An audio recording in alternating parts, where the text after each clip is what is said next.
आजोबा, हा कालवा बघा ना, किती घाण आहे. तुम्हाला माहित आहे, काही मुलं यात अंघोळ करतात, तर काही बायका यात कपडे सुद्धा धुतात. हो रे बाळा, पाण्याला तर आपण देव मानतो. अरे पाणी म्हणजे जीवन आहे आणि पाण्यावरच सर्व सृष्टी चालते.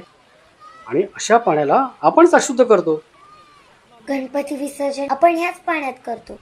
मग आपणच आपल्या बाप्पाला इतक्या घाणेरड्या पाण्यात सोडतो. हो रे बाळा, म्हणूनच अरे आपल्यालाच यात काहीतरी बदल करायला हवा.